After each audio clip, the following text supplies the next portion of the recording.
Chapter 140. The Hunt 3. It was the second day of the hunt. Garjith's eyes opened as he woke up. Dew that had an ominous black color to it had been accumulating on the surface of his armor since dawn. The color was from the poison mixed into it. Garjith brushed off the dew with a calm expression. When there was only a little left on the tip of his finger, he brought it up to his nose and sniffed its scent. It was faint, but it smelled a bit like rotten eggs. He showed no hesitation in then opening his mouth wide and sticking his finger in. A poison like this, even if he drank a solid pint, wouldn't harm this well-built body of his. However, as expected of a poison, my body really doesn't feel happy swallowing it, Garjith muttered to himself. His tongue, throat, and esophagus, everything that the poison had touched felt sore. Although Garjith had never neglected training his body, he had never been able to train his internal muscles. If he really went looking for a method to do that, it wasn't like he wouldn't be able to find a few, but Garjith still hadn't found the true secret to training his insides. It seems that there's no need for me to wake you up. Desra spoke up from her seat perched high on a tree branch. Nothing much happened. A demonic beast did approach us, but it wasn't dangerous enough for me to wake you or for us to have to move. Garjith grunted in acknowledgement with a nod and then began doing squats on the spot. Instead of asking his reason for such behavior, Desra took out some jerky from a pocket and began chewing on it. He was a strange guy when we were young and he still is even now, but even so it seems that my luck is unbelievably good, Desra thought cheerfully. There were only 9 of them who had ventured into this wide forest. Their paths into the forest had separated into such a tangled mess that it was unlikely for any of them to meet anyone else as long as they kept going forward. And that was exactly why Desra felt like her luck was so good. Yesterday, when the sun had set and the forest had started to sink into darkness, she had met Garjith while she was contemplating on whether to continue moving until dawn or find a safe place to camp. Just going from being on their own to being together with another had made a lot of things much easier. They could relieve their tiredness by taking turns to rest, and as the number of eyes and ears had grown, navigation had also become correspondingly easier. Although our evaluation may be harsher than if we had struck out on our own, Desra considered for a moment. But she had already prepared herself for this. In the first place, Desra didn't think that she would be able to overtake their hunting score and defeat the monsters from the main family, or Hector for that matter.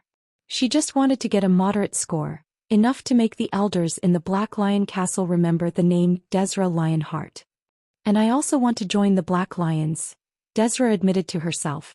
She especially hoped to join the 3rd Division.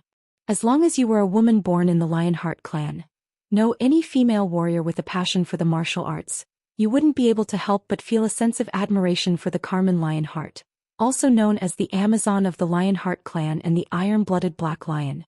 Desra signed. But apparently Lady Carmen is away.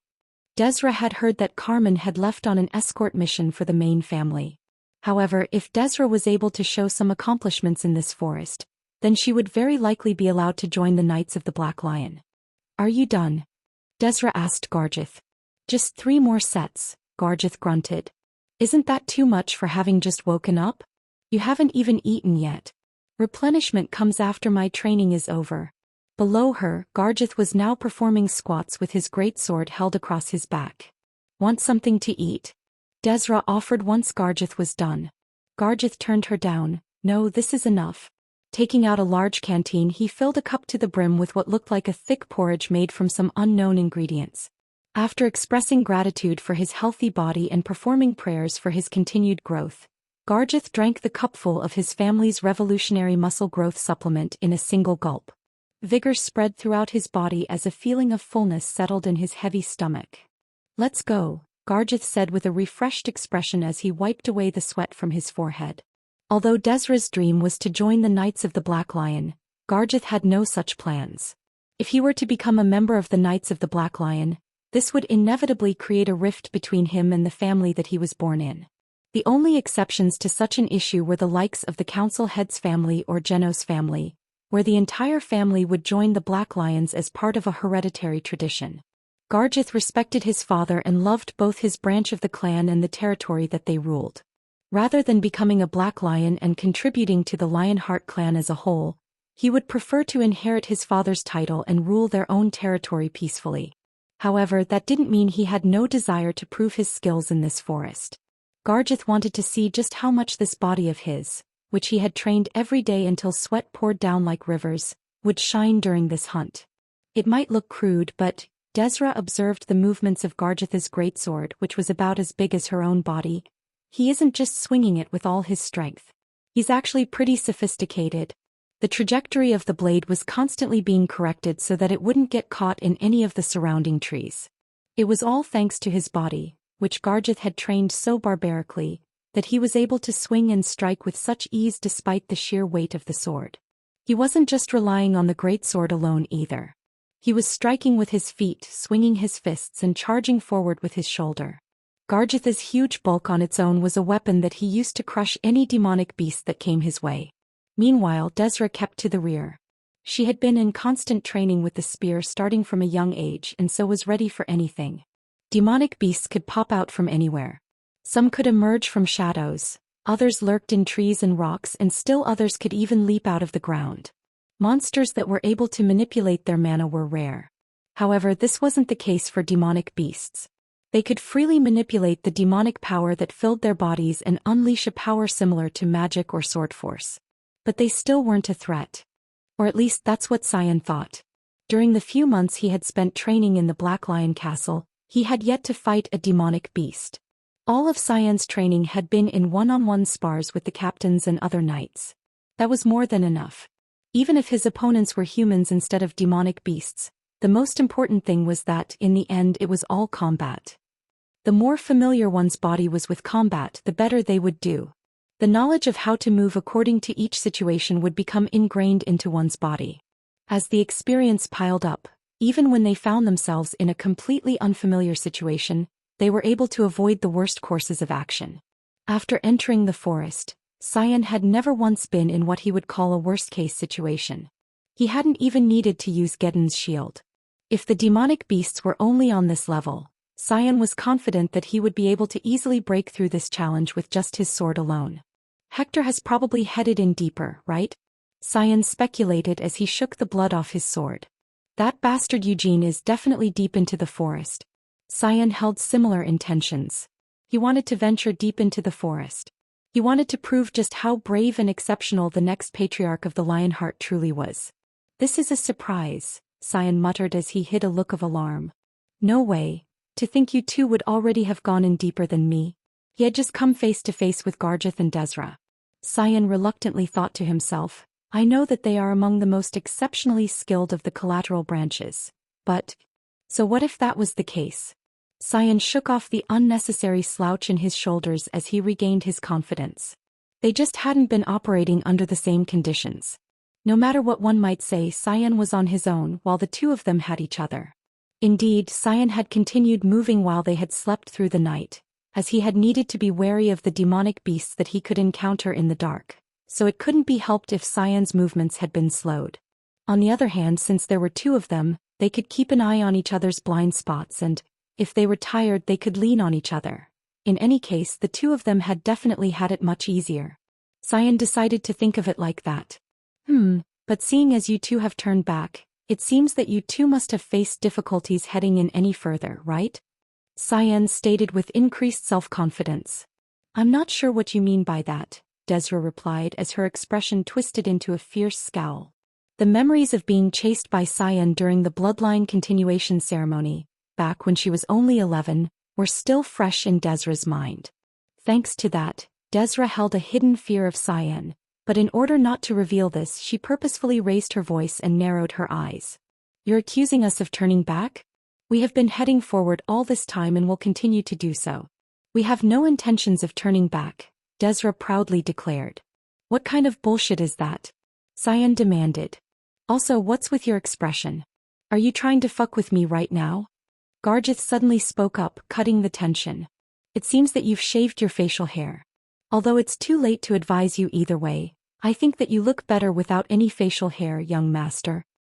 As long as one of you knows their place. Cyan accepted the compliment with a nod and reached into his pocket. In any case, I've always said that fools are called fools for a reason. You two, after entering this vast forest, didn't you even bother to take the basic precautions to keep yourselves from getting lost? This had to be because they had come in here with a sloppy attitude. Cyan clicked his tongue in disappointment as he pulled out the compass that he was keeping in his pocket. Here, see this might look like just a compass, but this is no ordinary compass. Its needle has been forged with magic so that it always points to the deepest concentration of demonic power. You understand what that means, right? As long as we keep an eye on the needle of this compass, we will be able to move toward the center from no matter where we are in the forest, Cyan proudly declared. This was a compass specially designed for the Black Lion's use. Cyan had endlessly pestered his uncle Guillaume, the commander of the 5th Division, in order to borrow this compass. A compass? We have one as well, Desra insisted with a pout on her lips, taking out her own compass. Although it doesn't point towards demonic power like the young masters, our compass is pretty good as well. The center of this forest is to the west, right? Starting from yesterday we've been heading due west. It's broken, Cyan interrupted Desra before she could even finish speaking, shaking his head in disbelief. See this, you're saying that your compass is currently pointing due west, right? But that's the direction that I've just come from. However, the direction that my compass is indicating as being west is the direction that you two have come from. It's possible that the young master's compass is the one that's broken, Desra argued. Cyan scoffed with another shake of his head. Ha! That's why idiots are just. Were you listening to my words with your nostrils instead of your ears? Didn't I say that this compass always points to the densest concentration of demonic power? But I'm sure that we've been heading due west ever since we started, Desra tried to protest. Cyan shouted her down. You must have taken the wrong direction from the start due to your clumsy feet. It's only because you were running in circles like that you were able to run into me. Really now, there should be a limit to your foolishness. Recently, there had only been a few situations in which Cyan could feel the sense of superiority over others. That was partially why Cyan decided that he didn't want to miss this opportunity. Don't you know that relying solely on your own senses in this forest is extremely foolish, Cyan lectured Desra. Even if you think that you're walking in a straight line, the truth is that you might have deviated slightly and already started walking in the wrong direction. And more importantly, it's not like you two were only focused on walking now, were you? Yes, Desra meekly gave in. You must also have met with demonic beasts during your journey, taken short rests and even slept, right? After stopping and starting like that, isn't it too arrogant of you to be so sure that you were going straight? Cyan pressed. Desra whimpered, unable to muster up a defense. If you hadn't met with me here, you and that pig over there would have been wandering around in the wrong direction for the whole 4 days. Cyan scolded. Desra Lionheart, did you come all the way here just to do something like that? Desra continued to whimper pitifully. But just like Desra had a slight lingering fear of Cyan due to her memories of the bloodline continuation ceremony, so too did Cyan. The appearance of Desra, when she had suddenly popped out of nowhere with her face drenched in blood, still showed up in his dreams from time to time. That was why Cyan was so eagerly pressuring Desra. He wanted to overcome this trauma from his childhood that had remained stuck in his heart. Not saying anything to Garjith was his repayment for the hair regrowth formula that Cyan had received from him last time. Cyan coughed and straightened his spine as he began the next stage of his plan. If you really want to, somewhere in this forest the captains should be watching over them. His rebuke just now should have shown them he had the charisma needed to govern those of lower stations. Now it was time to demonstrate the leadership needed to charm others and make them want to follow him. Then I will allow you to follow me. Although I'm not saying that we should fight together, I will lead you to the actual battlefield where the two of you can prove your skills. Cyan strengthened his voice as he made this offer, while also shaping his expression into what he thought was his most impressive look. In his opinion, combined with the words he had just said, it should be enough to create an amazing impression. I will follow you, young master, Garjith immediately accepted. While Desra had a hesitant expression on her face, Garjith felt his heart pound in admiration of Cyan, and he hammered his chest with a fist in a salute. Wasn't the young master planning to travel together with Miss Seal? Desra pointed out hesitantly. Do you think that we always stick together just because we're twins? Cyan snorted and began to lead the way. Seal will do just fine on her own. She's much more talented than you and she knows this forest better than I do. At the moment she should probably be closer to the demonic beast's lair than anyone else. Seal bit her lip in order to clear her dizzy head. As she bit down hard enough to draw blood, she could clearly feel the pain in her mouth. She could also sense the taste of blood spreading throughout her mouth. However, she couldn't feel any sensation coming from her body. Seal tried to move a finger, but while it felt like she was doing something, she couldn't really feel it. Seal slowly assessed her situation. My head feels heavy. Is this fatigue from lack of sleep? Am I really feeling sleepy? In this sort of situation? Could it be poison? Where are we going? Seal somehow forced herself to speak. At this, Yuad, who she could see walking in front of her, turned his head to look back at her. You're amazing, he marveled. What? Seal squeezed out in confusion. Yuad explained, the formula that I used on you is a concoction refined from a gasamol fruit and the roots of a pahur. So I was drugged. Seal's blood-stained lips twisted into a sneer as she said, so you really can't teach an old dog new tricks. When you told us that you no longer bought drugs, you were hiding the fact that you now refine them yourself, huh? I don't use them for myself, Yuad replied with a smile. During these past 3 years, well, there have been a few times where I tested them on myself, but I've never used them for enjoyment. But you were a user, weren't you? Seal accused. I did use them, but that was 3 years ago. But ever since I started making them with my own hands, it led me to not enjoy using them myself. Did you know, Seal? The dreams that you have while high on drugs are truly pleasant. Whatever you want to see, whatever you want to do, they make it all come true. Yuad's hands shook as he said this. However, when you wake up, it's all so empty. That's all that dreams are in the end. Even though you want to keep having the same dream, you can't control what dream comes to you. And when you wake up, the dreams just fade from your mind. Because in the end, dreams aren't reality. That's why I no longer use them. To a certain extent, you could say that it was also because it was impossible for me to invite a succubus to the mansion. But it was also due to having realized something, I just need to make reality like my dream. Seal silently listened to him. In any case, Seal, you really are amazing, Yuad repeated. With a dosage of that level, you should have lost consciousness or be seeing hallucinations, but you're still resisting and trying to keep your mind awake as you shake off the effects of the drug, aren't you? Unlike you, brother, I've always taken my training seriously, Seal goaded him as she bit down on her lip once more. Although it seems that you only remember me from what I was like when I was younger, brother. I'm also grown up and I've changed a lot. Just like Cyan has. Because we've both worked hard. That goes for me as well, Yuad said with a smile as he nodded in agreement. I've also changed and I've worked hard to make these changes. Your transformation might be extraordinary, but... Seal, please don't get angry at me for saying that your changes are merely praiseworthy. Seal fumed silently. Yuad tried to soothe her. What I was trying to say is that I would rather you get high on the drug so that you can at least get to relax and see the hallucinations of what you want to see. Aren't you happy to talk to me? Seal prodded stubbornly. Of course I'm happy. After all, we haven't had many chances to talk to each other like this. However, rather than continue talking for my own happiness, I would rather that my younger sister remain happy, Yuad said with some disappointment. If that's the case, then you can still stop now.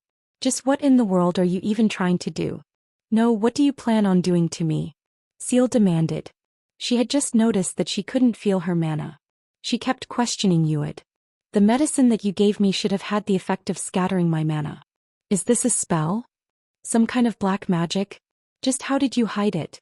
She couldn't understand it. If Yuad had become a black wizard, then there was no way that the black lions wouldn't have noticed it. No. That wasn't the only thing that she was struggling to understand. The demonic beasts that had been killed by Yuad. There was no way that the captains who were supposed to be monitoring them would just ignore such unusual corpses without examining them. Quite a long time had passed since Seal had been overpowered by Yuad and carried away, but no one had come to intervene. Has he shaken off his surveillance? How? Seal wondered. Even though Yuad should have been under extra scrutiny due to the precedent he had set? It's not black magic, Yuad denied the accusation with a smile and a shrug. You're saying that this isn't black magic? Seal repeated incredulously. Seal definitely couldn't believe those words. She tried to get out of what was holding her up by twisting her body once more, but there was still absolutely no feeling below her neck. Seal gulped down the blood that was filling her mouth and looked down.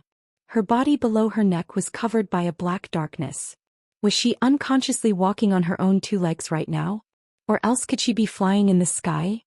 If neither of those possibilities were true, had everything else except for her head disappeared? Seal tried not to be overcome by the spine-chilling horror of her situation. Are you afraid? Yuad asked without turning to look back at her. He just continued walking through darkness. Without a torch, without any magic light. Quite some time seemed to have passed. The night and dawn should have already come and gone, so by now the sun should have risen. However, there was no light in Yuad's immediate vicinity. Where exactly were they in the first place? Was this really the forest? Seal's head was clouded. She couldn't fully trust her senses. At some point even the smell of the forest had disappeared. Their surroundings. It was too dark to see anything. I have no intention of deriving enjoyment from seeing you tremble in fear. That's the reason why I gave you that drug in the first place. I wanted you to be at least a little more comfortable for what comes next. Yuad sighed in regret. Just what were you planning to do to me while I was under the drug's effects? Seal spat out, unable to hide the trembling in her voice. I have to say, I know that you're a failure and a piece of trash, brother, but I still thought of you as a person. No matter how twisted of a human being you were, I still thought of you as my big brother. Huh? This kind of misunderstanding is really awkward and embarrassing, Yuad muttered as he shook his head. Seal, I'm just saying this so that you don't get the wrong idea, but I have no intention of defiling you. Seal's silence expressed her disbelief. Really, there's no point in me polluting your purity, Yuad insisted. You might not be a wizard, but you should still have heard about sacrifices, right? Well, it's not just something related to black magic. While it's now considered to be taboo, in ancient magic and witchcraft it was quite common to use sacrifices in order to strengthen a spell. Just what are you trying to say? Seal asked suspiciously. Among such sacrifices, a sacrifice of kin is quite a special offering. The strange thing is, with that kind of sacrifice, the value of the offering increases depending on how close the relationship of the sacrifice is with yourself. Yuad paused his explanation for a moment to burst into laughter. Seal, you and I are half-siblings. We share the same father. That alone raises the quality of your sacrifice.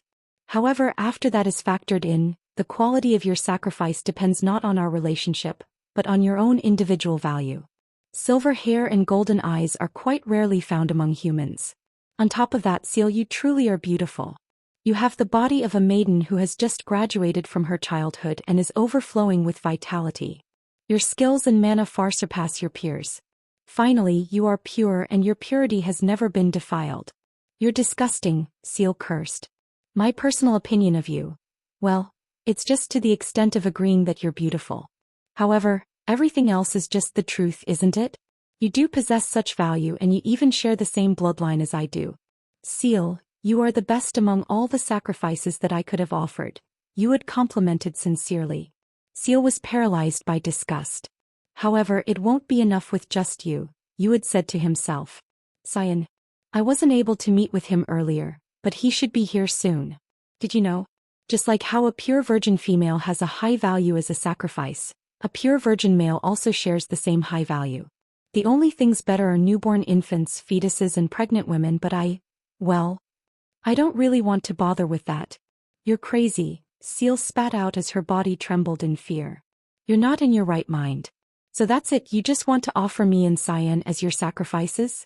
What exactly are you doing all this for? Yuad said simply, the more sacrifices the better. Of course, there is a limit to the amount of sacrifices that I can handle at any one time with my current skills, and it would be unreasonable for me to try and take on all of the Black Lions by myself. That's why we need to do this as quickly as possible. Seal burst out, you're insane. What makes you think you'll even get away with this? You're going to die here, brother. And it won't just be you. Both Lady Tanis who raised you and Count Bassar will also. They'll be fine. Yuad cut her short, his steps halting. They're all cheering me on. No matter what I do, they won't blame me for it. Seal gasped. Don't say something so absurd. It seems that you're no longer trying to hide your true feelings. Well, it can't be helped. You've been afraid ever since earlier, and, although you've been good at hiding your inner feelings ever since you were young, you've never needed to hide terror, Yuad observed as he pointed a finger at Seal. So you should just relax. Close your eyes and stop resisting. That's all that you need to do. Everything in front of Seal's eyes began to blur. Her head also started to feel heavy. But she didn't want to go to sleep. If she fell asleep, she didn't think that she would ever be able to open her eyes again. And Cyan? What about her twin brother? Yuet had said that he would be coming here, so would her twin be caught like this as well? What about mother, father, Sir Carmen? Eugene. What would happen to him? Was he coming here like Cyan was? Help me, Seal begged as she lost consciousness. It's strange, Eugene murmured as he stopped walking with a frown. Before entering the forest of the demonic beasts, he had received a compass from Genos, though he had never actually taken it out to use it. Eugene was able to clearly feel the ominous demonic power covering the entire forest, so he was able to sense in which direction the source of the demonic power lay without having to rely on tools. However, currently he wasn't able to fully trust his own senses. Yesterday, when he had first entered the forest, he could still recall the direction in which he had sensed the center of the forest to be. But now, paying close attention to the confusion of his senses, Eugene took out the compass. So it really has changed? Eugene muttered when he saw that the compass was pointing in a completely different direction. Have I really unconsciously gotten lost in this forest? He took out a different compass, just an ordinary piece of equipment this time. Eugene held the two compasses in each hand, then kicked off the ground and raced forward. There's no way that the both of them would break at the same time, Eugene thought confidently, but even though he was heading forward in a straight line, the compasses were still each pointing to a different location. So, has something gone wrong with the forest? Eugene retrieved Akasha from inside his cloak and held it in his hand. He then examined his surroundings, but he couldn't spot any spells that could be affecting the forest. Eugene thought of something. Is this the influence of the demonic power? Well, that's also a possibility. If this were Helmuth, then it wouldn't be strange for that to be the case. However, this was patently not Helmuth. In the first place, even if something had gone wrong with the forest, one would still be able to find their way without using a compass. But Genos has gone missing. Eugene could no longer feel the faint traces of his presence. Eugene hummed thoughtfully as he placed both compasses back inside of his cloak. Mare, who was lying on her back, groaned as she lifted her head to look at him. What's the matter, Sir Eugene? I need you to keep your head sticking out, Eugene instructed. Mare grunted questioningly. We need to find the right path, Eugene informed her. Eugene knocked on Mare's head and said, From now on you're a guidepost. Mare reacted with confusion. Although I could keep going by following my senses, aren't you just as sensitive to demonic power as I am? So you can just guide me to wherever it feels the most disgusting, Eugene proposed. Mare warned him, but I might just throw up. You're not even capable of such a thing, Eugene scoffed. You don't even have a stomach, so just what are you trying to say? If I want to, then I can manage it somehow, Mare stubbornly insisted. I really will vomit inside of your cloak. I'll get mad, Eugene threatened. Bong. Eugene bonked Mare on the head and resumed walking forward. Chapter 141. The Hunt 4. Something had changed. The dissonance affecting Eugene's senses was slowly growing more prevalent as he moved forward. However, he couldn't clearly tell where this dissonance was coming from. He had repeatedly checked with Akasha, but it didn't seem to be a spell. Was this a side effect of the demonic power? But if it were something like that, there was no way that Eugene wouldn't be able to recognize it. Sir Eugene, Mare suddenly spoke up. She had been gazing up ahead with an expression that looked like she had taken a mouthful of sand. This really isn't a spell, right? Yep, Eugene replied, glancing down at Akasha which he was holding in his hand. Akasha's power enabled him to understand spells by allowing him to see through the secrets of the magic behind them. This forest wasn't under the effect of any spells. However, something is strange, Mare continued as she gazed around at their surroundings with narrowed eyes. It feels like we're being herded somewhere. We are. Eugene asked in surprise. It's not just you, Sir Eugene. Whether it's mana or demonic power, all the power in this forest is being gathered in one location, Mare deduced. Eugene glanced down at the compass he was still holding in his other hand. This was the compass that pointed towards the densest concentration of demonic power, but the location it was currently pointing at wasn't the center of the forest. If one were to rely solely on this compass, one would arrive at a completely different location than expected. And if one didn't have this compass, they would be able to find their way through the forest with a different method, But those who had trained in the martial arts often grew over-reliant on their trained body and senses. Relying on such a method to make progress would usually end up being a mistake for first-timers. Only after a few such failures would their now-honed senses assist them in finding the right path, even in a densely tree-packed forest. However, when in an artificially tangled forest like this, it was even possible for one's senses to be influenced. It was so subtle that Eugene almost hadn't noticed it, but for someone like him who was quick to grasp any situation, this whole situation felt like a blatant trap.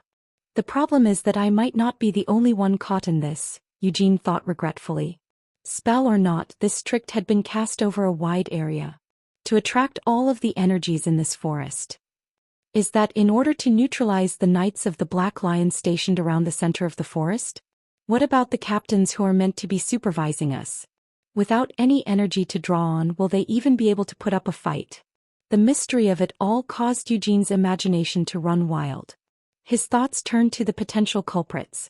Once you crossed the Uklas Mountains, Kiel's border lay straight ahead, and beyond that sprawled the Samar rainforest. Whenever the outlaws of Samar needed to smuggle something into Kiel, the most commonly used route was to cross the Uklas Mountains. One of the main tasks of the Knights of the Black Lion was to capture these smugglers who sought to bring contraband items into the country. No matter how greedy they are, there's no way those types would pick a fight with the Knights of the Black Lion like this. Then the only remaining possibility is, Eugene surmised, had to be the Dark Elves. Iris, Dark Elves were in Samar last time I checked, Eugene recalled. The Rakshasa princess wanted to convert all the elves staying at the main estate. She couldn't really be thinking of taking us hostages and exchanging our lives for the elves, could she? Although that chick Iris has always been a crazy bitch, has she gotten even crazier after 300 years? Eugene thought in disbelief. He had made a lot of guesses, but there was still no way to tell the truth. Eugene focused his mind and called out, "Tempest." His forceful summons reached out to the spirit world. Eugene's hair whipped around as the wind in his surroundings began to shake. "What's the matter?" Tempest asked upon arriving. "I need you to scout out the area for me," Eugene explained. "And search for Genos Lionheart. You know what he looks like, right? To summon the Spirit King of the Wind for such a trivial task. Hamel, you really are the only one who would." Tempest's voice suddenly cut off. Kaya. Mare then let out a cry of alarm as the rest of her body that was still inside the cloak began to wriggle. After a few moments of twisting her body to and fro, her face contorted in a grimace, then she managed to reach into the depths of the cloak and retrieved W.E. W.E. now held firmly in Mare's hands, was shaking as it hummed. Receiving W.E. from Mare, Eugene tilted his head to the side and asked, "What's with you? Is there something strange?" Just like how WNYD's body was shaking, Tempest's voice was also trembling. Although it had been quite a while since Eugene first got his hands on W, he had rarely ever seen Tempest show such agitation. Fwoosh. The wind gathered into one location. Manifesting his body, Tempest reached out here and there as he turned and looked at their surroundings. With each gesture of his hands, a gust of wind blew out, leaving the tree branches swaying violently. Although Eugene wasn't able to understand what Tempest was doing, what he did know was that it couldn't be in reaction to anything good. So he didn't say anything further and just waited for Tempest to speak. "This is unbelievable," Tempest eventually muttered. "What is it?" Eugene prompted. "The wind spirits and the earth spirits. No, all the spirits in this forest are asleep." "Why? It's the darkness," Tempest declared, his voice still shaking. "Most beings choose to sleep when in darkness without any light, as they fear to imagine what unseeable things might be lurking out there in the gloom ahead of them. Hamel, the darkness has long carried with it an air of malaise, as it is a time when certain ominous beings are free to roam." "So what's going on?" Eugene asked. "Spirits can still be found even in such darkness. They are, of course, the spirits of darkness, but they are harder to contract than any other spirits. Spirits of darkness are indifferent to humans, and on top of that, darkness spirits can even drive humans crazy." Tempest trailed off. Eugene silently took in the implications. The darkness covering this forest is a spirit's darkness. It has managed to engulf an area of this size and forced everything in its range, including the other spirits, to fall asleep. Darkness spirits are usually as strong as they are ominous, but for one to have such a powerful influence is Could it be a spirit king? No, that's not the case. No spirit king of darkness exists. So it's probably still just a high-ranking spirit of darkness that has managed to engulf this place. Hamel, I know how skilled you are, but this isn't an opponent you can easily overcome, Tempest muttered as his body scattered back into the wind. Genos Lionheart is probably wandering around somewhere in the dark. It's hard to put such a skilled warrior to sleep, but twisting his path into circles is as easy as child's play for a spirit of darkness. So I need to find the spirit summoner, Eugene spat out as he bent his knees. Thanks to the lightning flames dissolved into his mana, he could feel the spirits of the world tree, but it was still impossible for him to sense the presence of other types of spirits. So he had to leave it up to Tempest to find the spirit of darkness.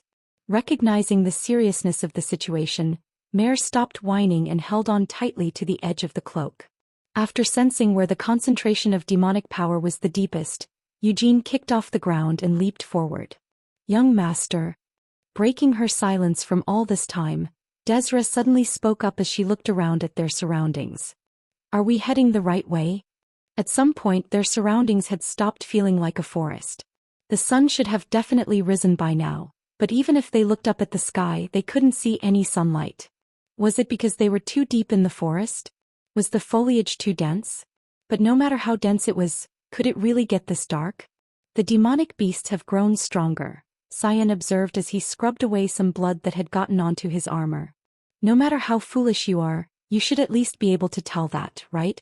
Though you did make a fool of yourself just now. When that herd of spike antlers ambushed us, you retreated instead of fucking stabbing them like you should have. Desra colored in embarrassment as she stammered. Cyan shouted her down. What in the world were you thinking? Why did you decide to take part in this hunt when you only have that level of skill to show for it? Even if you are weak, you should at least take responsibility for your weakness and try harder. Instead, you're nothing but a burden. Cyan caught himself. Something was strange. Her mistake wasn't something that he would usually get this mad about, but Cyan's emotions felt strangely heightened. And even though he had sensed this strangeness, he still couldn't hold back his irritation. But was there even any need for him to hold back in the first place? It was only natural for him to not like what he didn't like, so why should he try to suppress that? Wasn't he the next patriarch of the Lionheart clan's direct line? Why should he have to carry around a useless burden like her in a place like this? Why should he, the future patriarch, have to stand at the forefront of the party, swinging a sword to open up a path? Why did he have to accommodate that weak fool's mistake? It's because I am the future patriarch, Cyan struggled to remind himself. A flash of resolve brought this downward spiral of thoughts to a halt. Cyan took a deep breath and shook his head. This dark forest seemed to be making them feel strange things. It was probably because they had gone in too deep. The concentration of demonic power was having some kind of effect on them. I'm not weak. For you to call me just a burden is. I'm also working hard. Whenever the young master can't pay any attention to his rear, I'm the one guarding your back. And just now, I'm the one who killed the young master's previous opponent with my spear. Desra shouted while holding back her tears. Cyan wasn't the only one feeling the emotional upheaval. Also, it really is strange. It's really, really strange. If you can't tell that something is wrong, that means you're the one who's the foolish idiot, young master. Look around us. We can't see anything. Even though we're in a forest, we can't see any trees, there's barely any sound. And even the ground we're stepping on is strange. Desra shouted as she kicked off her shoes. Then with a thump she stomped on the ground with her bare feet. A forest should have dirt. But even though it's supposed to be dirt, none of it gets onto my feet. There are no rocks either. And doesn't it feel like we're currently heading downwards? What the hell is going on here? Calm down and clear your head. It's not uncommon to be left in a confused state due to the influence of demonic power. Cyan tried to calm her, only to begin losing his temper. Did you really come here knowing that you were going to enter this forest without even learning the basics? All I'm saying is that it was the young master who led us down this strange path. Desra returned his accusation. Cyan tried to hold back his annoyance. He really did try to suppress it. But when he heard Desra shout those words, he couldn't stop the anger inside of him from boiling over. Moreover, did he ever give permission for her to speak to him so rudely? Cyan was 2 years older than Desra. Cyan gritted his teeth. This damn Enough, Garjith, who had been listening quietly as they argued, suddenly spoke up. His heavy bass tones ruthlessly cut off the harsh words that Cyan had been about to utter. Just like the young master has said, we all appear to be caught in some kind of mental interference caused by the demonic power. We're snapping at each other because our minds have been weakened, Garjith said as he walked over and picked Desra up with just one arm. Surprised by her sudden weightlessness, Desra let out a scream and kicked her heels. I'll let go, Desra demanded. Put on your shoes, Garjith instructed calmly. Desra's thrashing hands scraped past Garjith's cheeks, but he just held his head in place without taking even the slightest movement to avoid them. Garjith then carried Desra over to stand in front of the shoes that she had just kicked off. How are you, okay? Cyan asked with a sour expression. Unlike Cyan and Desra, whose emotions had run wild due to the mental interference, Garjith's expression was as serious as it usually was. It's because a healthy mind dwells in a healthy body, Garjith replied as he flexed his bicep in a demonstration. If you build as healthy a body as I have, young master, you will obtain a composure that will keep you from feeling anxiety under any circumstances. Cyan just gulped in disbelief and nodded. Thanks to Garjith getting in between them, Cyan and Desra stopped snapping at each other. However, their situation still wasn't all that great, and if they kept heading forward, there was no way of knowing what they might run into. It'll be fine if it's just demonic beasts. We can handle them, Cyan declared after shaking his head vigorously. Seeing as the interference has grown so strong, the center of the forest must not be far away. Since the Knights of the Black Lion have been directing their hunting efforts in that direction starting from yesterday, there might not be as many demonic beasts as we fear there are. This wasn't just a random guess. In fact, as the darkness of their surroundings deepened, the frequency with which they encountered demonic beasts had also reduced. If something dangerous does happen instead of the demonic beasts, it will probably be because of this thing affecting our heads, Cyan warned direly. For example, Desra, you might try to backstab me with your spear like you did during the bloodline continuation ceremony. Are you being serious right now? Desra asked in disbelief. I'm just saying that it's a possibility, Cyan insisted as he took a deep breath. Of course I believe in you too. After all, no matter what might happen, we've come this far together. Don't worry about the demonic beasts becoming too dangerous for us to handle. I am stronger than you, so I can protect you. All you two need to do is try your best. You mean I'm the one who has to try her best? Desra muttered with a lowered gaze. After staring at her downcast appearance, Garjith slapped Desra on the back. Arg! Desra cried out in pain. Straighten your back and stick your chest out, Garjith advised.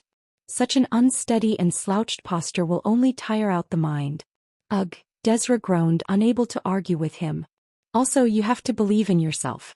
That's where true confidence lies, Garjith said as he steadily began to stride forward. Seeing Garjith open the path ahead of them, Cyan also followed after him without saying another word to Desra. Since you're weaker than me, don't stand in front of me, Cyan complained. Yes, young master, came Garjith's polite reply. They walked like this for quite some time. It was so dark that it was impossible to believe it could get any darker, and it became impossible to tell whether the surface they were treading on was dirt or gravel. Just as Desra had said while screaming, for some reason, it felt as if they were heading down inside the ground. But it was just a feeling. There were still a few trees surrounding them. Whenever they tried to touch something that seemed to be shimmering in front of them, it turned out to be a tree. Yet instead of reassuring them, this just made Cyan's party even more nervous. This was still the forest, but it didn't feel like a forest. If they hadn't been able to touch the tree right in front of them, they definitely wouldn't have been able to tell what it was. Should we take a short rest? Cyan breathed out, feeling slightly lightheaded. Garjith also nodded in agreement at these words. Although she was also dying to rest, Desra didn't feel comfortable expressing her opinion. So she deliberately kept her mouth clamped shut and looked around at their surroundings as if surveying the location. Desra's lips parted slightly as she stammered. Just now? I'm not the only one who can see that, right? Are you trying to mess with me right now? Cyan demanded angrily. No way. I'll look over there. Desra continued to stammer, her face paling as she pointed her finger. As Cyan felt irritation boil up inside him, he clenched his fists. Apparently, this foolish chick was harboring the misconception that the next patriarch of the main family was still afraid of ghosts. Trying something at a time like this, Cyan thought with a sigh as he turned to look in the direction she had pointed to. Cyan's expression abruptly stiffened. Garjith, who had also turned to look, widened his eyes in shock. Garjith immediately reached out to try and grab Cyan, but Cyan preempted Garjith by racing forward. "Young master!" Garjith shouted after him. But his cry couldn't reach Cyan's ears. Instead, the only thing audible to Cyan was the sound of his heart beating so fast that it was almost about to burst. White flames explosively erupted into life around Cyan's body and flew outward from him like a mane. Cyan's thoughts were solely on his one and only younger sister, Seal. Cyan's golden eyes grew bloodshot. That precious sister of his was now hanging off the ground in the middle of this stark darkness. Her body couldn't be seen, with only her head standing out in this gloom, her eyes closed in her pale, bloodless face. This scene caused Cyan to imagine a terrible scenario. Demonic beasts that ate humans weren't rare. No, in fact, all demonic beasts could and did eat humans. However, among them, there were some especially terrible ones who would mark their territories by hanging up what was left of the corpses of the humans they had eaten. Could Seal really have been eaten, leaving only her head behind? He didn't even want to think of this possibility. Cyan let out a scream as he raced towards Seal. Whoosh. But fortunately he hadn't fully lost his sanity. Instead, at this very moment Cyan's head was cooler than ever. So he was still able to react to an unexpected event with a leap forward. What's going on? Cyan thought as his body twisted in midair and saw the sword that had struck at him. Something like black slime was clinging to its blade. But the attack didn't end there. Just as he thought that the darkness in front of him seemed to be writhing, the sword shot towards Cyan once more. He couldn't allow himself to be cut by it. Cyan immediately reached this judgment and raised his left arm. The vambrace wrapped around his left forearm split apart and formed a shield. This was Geddon's shield, a shield that could deflect all the attacks it received into empty space. The shield's ability was quite broken, but it wasn't invincible. It was impossible to completely block an attack that surpassed the limits of the wearer's mana. The space around them shook. Although it had drained quite a bit of Cyan's mana, he had succeeded in deflecting this attack from his unknown assailant. As Cyan landed back onto the ground, he immediately took a guard stance. She's still alive, Cyan realized with a glance at Seal. Although her face was pale and bloodless, she was still breathing faintly. So then everything was fine. Cyan regained his composure and glared ahead of him. Who is it? Are you a demonic beast? Or perhaps, a human? It's me. Cyan's face contorted at the reply that returned from the darkness. Uid. Although Cyan could hear his voice, he couldn't make out Uid's appearance. He still didn't know what in the world was going on. Why was Seal hung up like that, and why had Uid attacked him? But did he really not know? It was just that Cyan didn't want to believe it. Cyan felt such great rage that he could hardly believe that such an emotion could belong to him. As if sympathizing with his rage, the flames that engulfed Cyan flared up in size. Cyan growled, "You, a child of the Lionheart clan, you really have gone crazy. Do you know just how much Father did to protect you?" Uid interrupted him. Twins really are twins after all. How is it that you say the exact same things as Seal? Uid still didn't show his face. Crouching in the darkness, he chuckled to himself. Uid. If you're feeling so self-satisfied with your crimes, then stop hiding and show yourself. You damned son of a bitch. Cyan cursed loudly. But there's no need for me to show myself. Uid rejected his demand. As Uid drew a pattern on the floor in red blood, he absently muttered, "I don't really enjoy fighting." Cyan cursed once more. "Fuck your bullsh." Bang. The sound had come from behind him. Cyan flinched and turned to look at his rear. The first thing he saw was the sight of Desra, who had fallen to the floor bonelessly. Beside her, Garjitha's giant frame was also lying collapsed. This fucking, Cyan ground out as he clutched the hilt of his sword. Could he still rescue Seal and escape? So, didn't that mean he would have to abandon Garjith and Desra? No, in the first place, was it even possible to save anyone else from the current situation? The most important thing right now wasn't to care about someone else, but to take care of himself. So for now he should run away on his own. This wasn't a situation where he had a lot of time to think. Sion forcefully cut short his train of thought and leaped forward.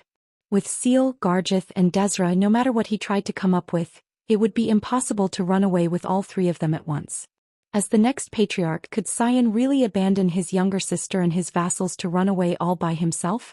That was impossible. Thus, his sudden charge wasn't meant to be an escape attempt. Hector! Sion shouted as he swung his sword. Hector Lionheart raised his hands with a bitter smile on his face. It's so much harder to subdue someone without killing them, Hector muttered. Hector's body tensed as he lowered his stance. As Sion swung his sword, Hector ducked beneath it. The sword's trajectory twisted mid-swing. Hector's eyes sparked as he brushed the falling sword aside with his shoulder. Pang! Hector's hand caught the blade. He caught it even though it's covered in sword force? Sion thought as his eyes widened in shock. With his hands clapped together, Hector held the sword firmly so that it couldn't move. Sion quickly released the sword and tried to retreat. But Hector wouldn't let Sion go off so easily. By the time Sion had taken 2 steps back, his opponent had taken 4 steps forward. Like this, Sion and Hector's bodies collided. Ting! The aura shield protecting Sion's body was shattered. Gag! Sion gasped as his body bent forward at the waist. Bam! Bam bam bam! Hector's fists smashed through his armor and pounded his solar plexus. Bomb! His left elbow then slammed down on Sion's spine, causing Sion's eyes to roll back in his head. Phew! Hector let out a sigh he had been holding back. His hands stung as he picked up Sion, who had fallen face first onto the ground, and swung him over his shoulders. A glance down at his hands revealed that they were covered in blood. Indeed, as expected of the main family's young master, Hector muttered in appreciation as he clenched and unclenched his blood-stained hands. It was true that he had resorted to barbaric means in order to subdue Sion quickly, but to think that his hands would become this damaged. Had he really bled so much? With these thoughts, Hector headed deeper into the darkness. Is it going to take much longer? Hector asked impatiently. Not too long, but it still needs some time, you had answered. I suppose it would be unreasonable to expect you to control that with your own power, right? Hector eventually conceded. You had broke into laughter. Ha! If it were possible for me to do something like that, then I wouldn't even need your help. Well, that's true, Hector agreed. Would you like me to help out with an earnest prayer? If not, you can also tell me if there's a simpler method. Prayers are something that only apply to gods and demon kings, you had corrected. Hector shook his head with a huff as he looked down at Sion. If that's the case, then I'll be back later. Where are you going? You had asked. Young Master Eugene is approaching, Hector revealed. Fig, squeak. Yuad's hand, which was still in the middle of drawing the pattern, paused for a few moments. Can you subdue him? Yuad confirmed. It would be easier to kill him, Hector said uncertainly. Yuad recommended, try to subdue him if it's possible. I'll give it my best shot, Hector promised. In a place like this, I might still be able to subdue young Master Sion, but it will be difficult for me to subdue young Master Eugene. Because all our plans will be ruined if you also get caught up in the fight. What if I help you? Yuad offered. Just keep praying. No requesting, Hector waved off the offer with a grin as he turned away. So that the other captains won't be able to interfere. Chapter 142, The Hunt, 5. Eugene kept his eyes fixed in front of him as he landed on the ground. Standing there was Hector Lionheart. Eugene had spotted Hector wandering around in the darkness as he flew overhead. Sir Hector? Eugene called out. Hearing Eugene's voice coming from behind him, Hector turned his head with a surprised expression. Eugene. Eugene read a look of youthful embarrassment on Hector's face. Before asking what had happened, he first scanned Hector. Hector was on his own. That on its own was already something to be concerned about. Hector's traveling companion, Deacon Lionheart, was nowhere to be seen. Why are you on your own? Eugene eventually asked him. It's all my fault, Hector replied in a rushed tone. I should have held on to him, but, as we got deeper into the forest, Deacon became frightened by the commotion caused by the demonic beasts, and he ran away all by himself. That was a likely story. After all, wasn't Deacon just an 18-year-old brat? This would be his first time hunting demonic beasts, and seeing his appearance full of timidity, he probably didn't have much experience in combat. Needless to say, his skills were also likely lacking. Dense demonic power could cause mental interference. The weaker your mental strength, the faster and more aggressively the interference took hold. In the face of such terror, it would only be natural for that kid to end up running away in fear if he had been unable to overcome it. "Would you mind helping me?" Hector asked cautiously. Instead of replying immediately, Eugene took a look at their surroundings. It was dark wherever he looked. It might still be because of the dense demonic power, but this thick darkness was more likely to be a trick played by the darkness spirit. "Well, something like that. It's not a difficult request," Eugene said, expressing his willingness to help. "Thank you. Since this forest is so wide, there's a limit to how much I can search on my own," Hector said as he sighed in relief and approached Eugene. "There's something strange about this forest. While I lived in Ruhr, I've been to a few places with dense concentrations of demonic power, but during all those times I've never been to a place as ominous and dark as this. It seems that something else is going on," Eugene speculated. "Something else?" Hector reacted with surprise. "Are you saying that someone is playing tricks on us?" "That seems to be the case," Eugene confirmed. Hector burst into laughter. "Huh, that's just absurd. Who the hell would be playing tricks in the den of the Lionheart clan's elite Black Lion Knights?" "Someone with massive balls," Eugene replied as he turned away. "Or someone who has lost their mind." "Well, that might indeed be the case. If they weren't insane, they wouldn't dare to do something like this." Hector nodded as he agreed enthusiastically. "Now then, how should he do this?" Hector didn't want to fight head-on. After all, his opponent was Eugene Lionheart, the man who was considered to be the greatest genius of the Lionheart clan since the Great Vermouth. Although Hector had also heard countless voices calling him a genius ever since he was young, he had never heard such high levels of praise. Of course, he didn't feel any disappointment about this. It had made him interested in Eugene. But this interest wouldn't stop Hector from doing what he needed to do. The ideal course of action would be a surprise attack. "I can't allow the battle to drag on for too long, so if at all possible I need to end it in one blow. That would be better for both of us. I wouldn't have to use too much strength either," Hector considered. In the same situation of a surprise attack, subduing your opponent was much more difficult than simply killing them. This meant that he couldn't just take action hastily. Hector continued to walk a few steps behind Eugene, staring at Eugene's back. "Ho," Hector thought to himself in surprise. He couldn't help but be alarmed. As far as Hector could tell, Eugene truly didn't show even the slightest of openings. Eugene wasn't even turned this way, nor had he stopped walking even once. He was just walking forward normally, but Hector felt such pressure that it was as if he was facing Eugene head-on with swords drawn. Hector broke the silence.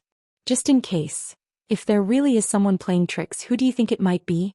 Are you really asking me to take a guess as to who might have such brass balls or an insane enough mind?" Eugene asked doubtfully. "Well, that's fair. So, could it actually be some demon folk from Helmuth? Or perhaps a black wizard? It might even be the tribespeople of Samar or perhaps the assassins of Nahama. You're familiar with them, right? The relationship between Kiel and Nahama isn't all that great currently," Hector commented. Any of them might have done this, but they're not the ones responsible," Eugene declared firmly. "They're not?" Hector repeated in surprise. "Then who do you think it could be?" "It's you," Eugene stated simply. "What did he say just now?" Hector wasn't able to understand what Eugene meant by the words he had just spat out. It had come far too suddenly, the sentence was too short, and the moment that he heard those words, an explosion went off beneath Hector's feet. Instead of Eugene's words, Hector chose to prioritize his reaction to the explosion. He immediately leaped into the air as he raised an aura shield. At some point Eugene had turned around and was now looking up at Hector, and that gaze of his. Belatedly comprehending the meaning of Eugene's words, Hector swallowed a bitter smile. Those two eyes were as dark and cold as a block of ice. Eugene's actions showed absolute certainty without even a speck of indecision, and the look in his eyes declared that instead of talking and coming to an understanding, he intended to force Hector to surrender before getting his answers. "Fine then," Hector said as he somersaulted backward with a smile. It's not like he hated the idea of having a conversation with Eugene. When there were interesting topics and entertaining personalities, conversations with such people were always fun. If this was a cafe or a pub, he would have enjoyed sitting down to have a conversation. But probably from now on he would never get the chance to have such a talk with Eugene in a public place for the rest of his life. Hector felt a slight sense of disappointment at this fact. That just means my interest in him was sincere, Hector thought with a mental shrug. Whoosh. A bright red, flame-like mana wrapped around Hector's body. Before we start, I just want to ask, how did you know? Hector asked curiously. I shouldn't have revealed any hostility or murderous intent. The smell, Eugene replied. There was a smell of metal polish mixed in with the smell of your blood. With just that. That was enough. The smell of that polish is something that I smell at the main estate every day. No way. Hector squeezed out a smile as he looked down at his own hands. He still had the wounds from grabbing Cyan's sword. He had already stopped bleeding, but the smell of metal polish? Hector was also quite confident in the sharpness of his senses, but even he couldn't distinguish the smell of polish when mixed in with the smell of his own blood. Really now? And I thought I had cleaned it up quite well, Hector said regretfully. Don't treat the main family like fools, Eugene said as he wagged his finger at Hector. The Lionheart clan as a whole is a martial clan, and the main family stands at the center of it. Even the oil used to polish our weapons is of the highest quality, and the scent blended into it cannot be erased without using a custom-made cleaning agent. This was specially designed so they could chase after wounded and fleeing prey or in preparation for the dangers of assassination. Therefore, the members of the main family were made to memorize that scent when they began their training. Hector eventually asked Eugene, is that all you have to say? Shouldn't there be many things that you want to ask me? Like who did I betray you to and why? Crackle. It's fine, Eugene said as an electric current surged across his fingertips. Because I'll make sure to ask you all that once I've left you half dead. His mana flashed. Pang. A jagged ray of light shot through where Hector had been standing. But what in the world was it? The spell. Although Hector had succeeded in quickly avoiding it, seeing such an attack for the first time left his head in some confusion. Casting a spell without any incantation. No, was that really a spell? It felt more like he turned his mana into sword force and just shot it out. But then how could it be so fast and strong? In any case, he couldn't risk a direct hit. Finishing his deliberations, Hector made his move. Both hands fell to his waist and each drew a sword. Two-sword style, Eugene noted with surprise. There was no comparison between wielding a sword in one hand and wielding two swords, one in each hand. Even for a swordsman with exceptional skill, it was impossible to skillfully handle two swords without any experience. Although such a style couldn't be handled without a certain level of skill and talent, if practiced well, it was a difficult style for the opponent to deal with, as it made the opponent feel like they were facing dozens or even hundreds of swords instead of just the two. The lengths are different, Eugene noticed. The sword in Hector's right hand was half as long as his body, while the sword in his left hand was much shorter than that. For his weapons to be out of balance. Eugene's lips twitched as he realized, that means he thinks he can play at whatever distance he likes, egoistic bastard. Who exactly did he think his opponent was? Eugene's body surged forward. As if waiting for this, Hector responded by swinging both his swords. Drawn from Eugene's cloak, W burst forward in a silver flash of light. Ting. On collision, both mana and wind were sent flying. Hector's feet edged forward as he swung the sword in his left hand. At this distance, a longer sword wasn't ideal, but his shorter, dagger-like sword could be used with ease. Ho! Hector gasped and his eyes widened. His attack was blocked. Before he knew it, Eugene was also holding a sword in his left hand. This had turned into a match of the two-sword style versus the two-sword style.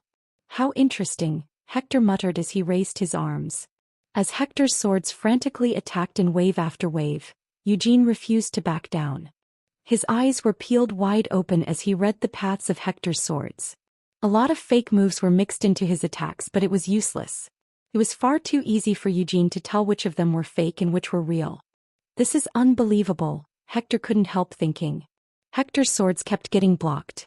No matter where they flew, Eugene's swords were already there waiting for them, so each of his attacks was cut off mid-swing. If he tried to change their trajectory, he would just be met with a counterattack. So he was forced to alternate between attack and counterattack. The fight was out of Hector's control. Though he had only been forced to divert his swords a few times, this meant that Eugene was completely leading Hector's swords by the nose. There's this much of a gap between us? Hector thought with surprise. He had expected Eugene to be a tough opponent, but he hadn't really thought that Eugene would be this strong. He had thought that, as long as Eugene had his guard down, it would be possible to subdue him and that it would be even easier to just kill him, but my preparations weren't thorough enough, Hector admitted. Even killing him would be difficult. The moment that he realized this, Hector switched his attacks. Since he now knew that it would be difficult to kill Eugene even if he wanted to and was determined to do so, there was no longer any need to swing his swords with the intent of subduing Eugene. His swords grew even faster, sharper, and more lethal. This was a feat well worth admiring. Even in Eugene's previous life, he had never seen another swordsman able to demonstrate the two-sword style so skillfully. But to a certain extent, this was just because the two-sword style wasn't a mainstream fighting style. What if Hector's specialty wasn't the two-sword style? He is pretty strong, Eugene admitted. He might have struggled with Hector if it had been just a few months ago. However, now there was no reason for him to struggle. In terms of technical proficiency, comparing them would just be an insult to Eugene. Even 300 years ago, Hamill's skills could only be compared to Vermouth's. As for experience and cunning, the same went for those as well. As of now, Eugene still couldn't use all of Hamill's abilities.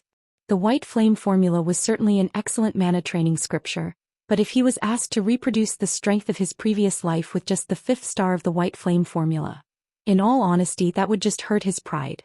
However, now that his White Flame formula had reached the 5th star, his strength had at least increased significantly compared to when he had only reached the 4th star.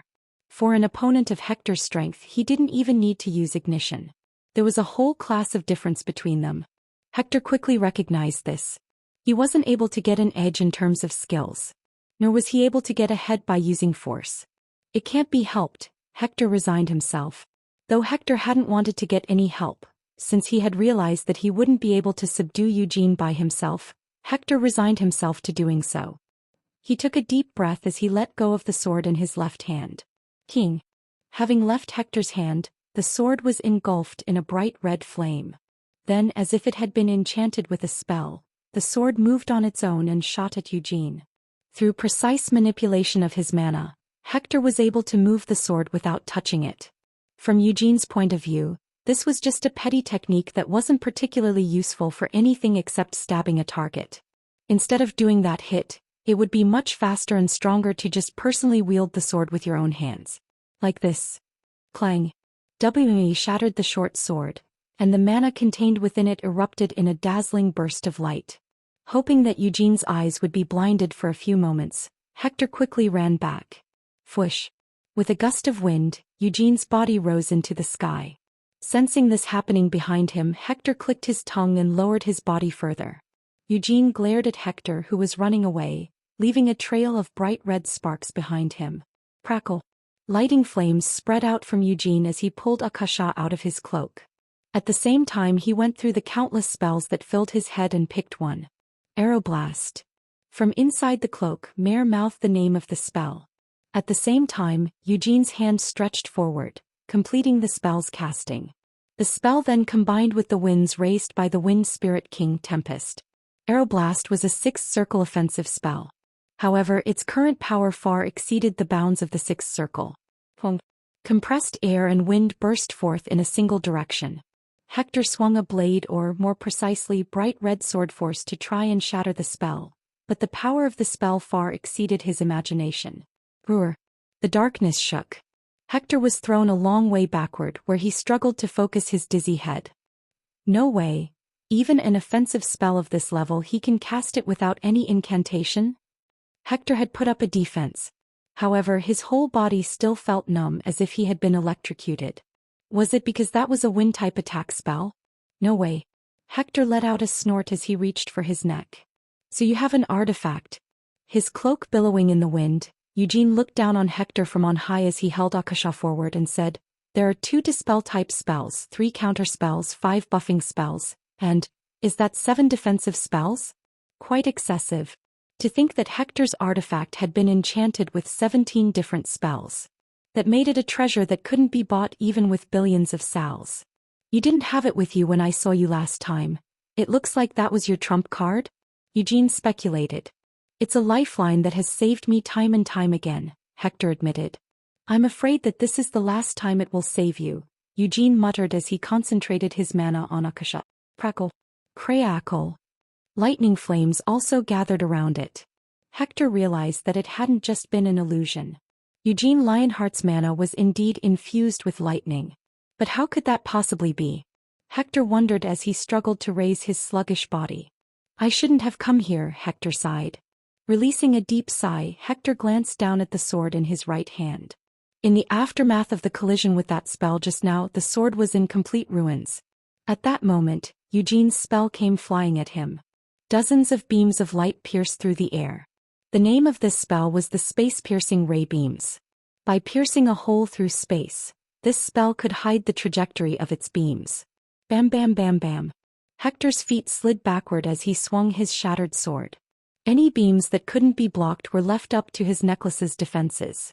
He just needed to avoid any direct hits for now. As he focused on his defense, Hector continued to draw backward. It was difficult to deal with the beams of light tearing through space, but it wasn't unmanageable. However, once Eugene also intervened, the situation became terrifying. While weaving through the light beams, Eugene thrust his sword at Hector. All Hector could do was desperately avoid any fatal wounds, even as he became covered in blood. How is it? Hector heard this voice inside of his head. Without revealing any emotions through his facial expressions, Hector focused on the bracelet he wore on his left wrist. I'm about to die, Hector reported. I didn't know that he'd be this strong. Instead of a 20-year-old, it's like I'm fighting with a master who's been training for 200 years. I told you so. When he sparred with Genos Lionheart, he had the upper hand in terms of technique. Who the hell would actually believe that? It was only reasonable to think that Lord Genos had taken it easy on his junior. Hector protested. You're lying, aren't you? There's no way that you would have such a misunderstanding, right? You probably just became interested in his strength and wanted to try fighting him once. Yes, you're right. I made a mistake, Hector readily conceded. So, would you mind helping me out a bit? If things go on like this, I will die here. Take 6 steps to your left. Then take 9 steps back. And after that? Hector prompted. Just wait there. Not a step backward or to either side. Make sure to stay on that spot. Hector quickly followed the instructions. Since he kept getting pushed back anyway, there wasn't any problem in moving a bit to the left. Soon he was at the designated spot, but Hector still didn't know what purpose this served. Now then, count to 10 inside your head and jump. It wasn't easy for Hector to follow such instructions. In the face of all the attacks that Eugene was launching at him from the front, he needed to stand his ground without taking a step back. Hector despaired. I'm going to die. Wanu. How exquisite. Hector still had time to admire Eugene's skills. Even in the White Fangs, it's rare to find someone who can use a sword as well as he can. 5-6. No, it's not just rare. There isn't anyone like him. There are a few whose swords are as fast and as heavy, but none are as exquisite. It's like he's reading what I'm thinking. Or maybe even further ahead. Just how is he doing this? Hector thought plaintively. 9. Hector immediately jumped backward. Eugene raised his head to follow Hector's movements. Below him the ground was stained black. Sir Eugene. Mare called out, her voice sounding terrified. Eugene's hair stood on end. You son of a bitch. Eugene spat out a curse as he almost went berserk with rage and killing intent. Black spikes sprouted up from below,